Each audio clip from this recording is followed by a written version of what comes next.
Salut! Xin chào tất cả các bạn, mình tên là Ngọc Hải. Chào mừng các bạn đến với kênh YouTube của mình. Nếu các bạn có ý định du học và đang xem xét chưa biết chọn nước nào thì mình tin chắc là sau video clip này các bạn sẽ có thể thêm nước Pháp vào danh sách xem xét của mình đó.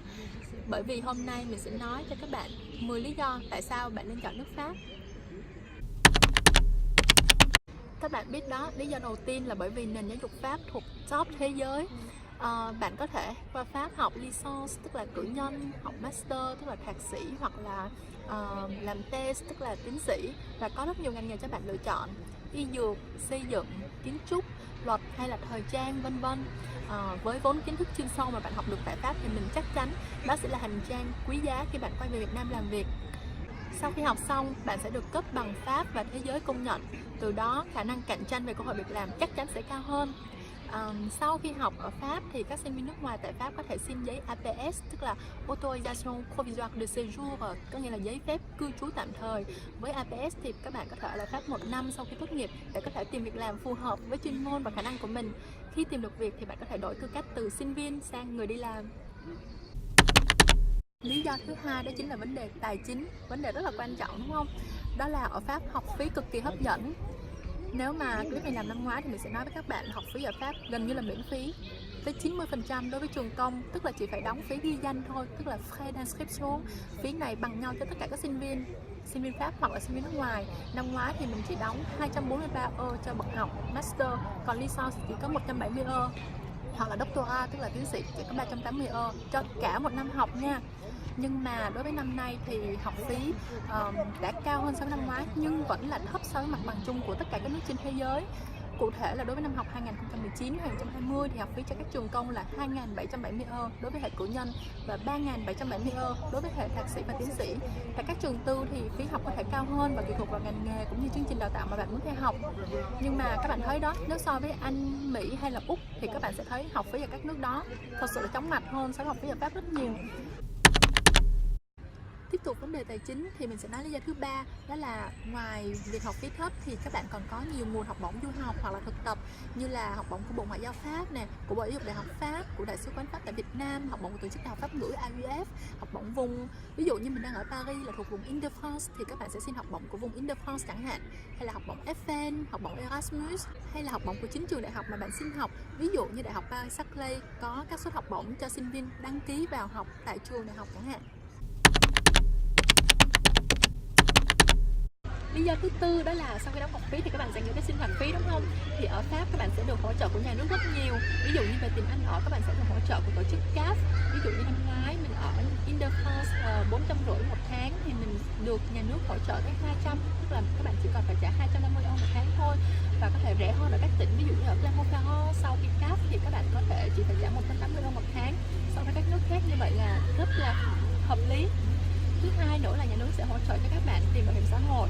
Nhà nước sẽ chi trả 70% bảo hiểm xã hội, và có một bảo hiểm xã hội không bắt buộc, đó là mutuelle. Nếu các bạn quan tâm thì mình sẽ nói ở video clip sau nha. Thứ ba nữa là sinh viên thứ ba Pháp học thì các bạn sẽ được làm thêm không quá 20 giờ một tuần. Đây là cơ hội để các bạn kiếm thêm tiền trang trải cũng như là trau dồi tiếng Pháp hay là gặp gỡ tạo mối quan hệ. Thứ tư nữa là nếu các bạn học master thì học kỳ 1 các bạn sẽ học lý thuyết và học kỳ 2 các bạn sẽ làm thực tập, và thực tập này là thực tập có lương. Còn nếu các bạn làm thèse tức là làm tiến sĩ thì chắc chắn các bạn sẽ có lương ngay ngày đầu tiên đi thực tập. Lý do thứ năm để bạn cân nhắc chọn nước Pháp đó là môi trường sống ở đây cực kỳ dễ chịu. Không khí ở đây rất là trong lành. Mình ở Paris thì khá bụi, nhưng mà ở các tỉnh thì các bạn sẽ thấy không khí vô cùng trong lành. Nói là ở Paris bụi nhưng mà so với ở Việt Nam thì ở đây cũng rất là trong lành. Mình ra đường không bao giờ phải đeo khẩu trang cả. Mình nhớ lần đầu tiên khi qua Pháp và mình đeo khẩu trang bước lên xe buýt, và sau đó khi mình ngồi xuống thì tất cả những ngồi xung quanh mình đều né ra và đi ngồi chỗ khác. Ngoài ra thì giao thông ở Pháp cực kỳ thuận lợi. Ở Île-de-France chỉ với một cái Carte Navigo các bạn có thể đi tàu, đi metro, đi bus khắp vùng Île-de-France. Rộng hơn nữa là giao thông giữa các tỉnh thì với tàu TGV tức là tàu tốc độ cao các bạn sẽ đi chơi cực kỳ dễ dàng. Lý do thứ 6 để bạn suy nghĩ về nước Pháp đó là nước Pháp là xứ sở của lịch sử, văn hóa, cảnh đẹp. Các bạn có thể tận hưởng la belle vie, có nghĩa là một cuộc sống đẹp ở đây. Bảo tàng sẽ miễn phí cho các bạn sinh viên dưới 26 tuổi, nên các bạn tha hồ mà đi khám phá văn hóa Pháp nha. Sau giờ đi học mình hay đi tận hưởng không khí trong lành mà lại được nghe nhạc miễn phí ở Place Opera hay là ở góc đường Saint-Michel Saint-Germain.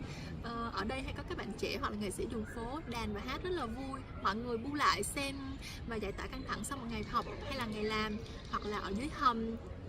Tại các bến tàu điện cũng có những nghệ sĩ nghiệp dư như vậy. Còn nếu muốn thử bước chân vào giới thượng lưu với giá sinh viên thì các bạn có thể mua vé nghe nhạc thính phòng. Mình cũng đã từng mua vé Orchestre de Chambre chỉ với 5 euro một vé, ngồi hơi xa sân khấu nhưng mà giá rẻ và chất lượng âm thanh vẫn như nhau. Lần đó lại may mắn chọn được ghế ở một khu nhỏ riêng biệt, cho nên mình đã ngồi rất là riêng tư, chỉ trả 5 euro mà có cảm giác như là mua chọn một khu nhỏ vậy đó. Hơn nữa ở Pháp có rất nhiều vườn, có nhiều công viên, thành phố nào cũng có ít nhất một công viên. Nơi đó mình có thể tập thể dục, chạy bộ hay đơn giản là ngồi ghế đá ngắm con nít chơi và luyện nghe tiếng Pháp. Ví dụ như mình đang ngồi ở một công viên gần nhà mình, chỉ cách 2 phút đi bộ thôi. Lý do thứ 7 đó là nếu bạn là một chân mê đi thì nước Pháp chắc hẳn là một lựa chọn tốt, vì khi đến Pháp bạn sẽ có thể đi du lịch tất cả các nước trong khối Schengen mà không cần phải xin visa. Mình có một cô bạn người Trung Quốc, cô bạn này chỉ mới đến học ở Pháp 1 năm thôi nhưng mà cuối tuần nào cũng có kế hoạch đi du lịch cùng với hội bạn gái.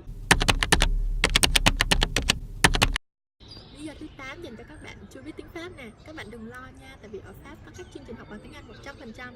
Nếu mà không biết tiếng Pháp thì các bạn có thể theo học các chương trình hoàn toàn bằng tiếng Anh, và các bạn học tiếng Pháp tại các trường đại học hoặc các trung tâm để có thể giao tiếp với bạn bè hoặc là người Pháp ở đây. Lý do thứ 9 là lý do cực kỳ tuyệt vời, tại vì khi đến Pháp các bạn sẽ có cơ hội thưởng thức ẩm thực thế giới. Nói ra thì hơi ngại nhưng mà ở Việt Nam mình chưa bao giờ ăn sushi, udon, ramen hay là bibimbap cả.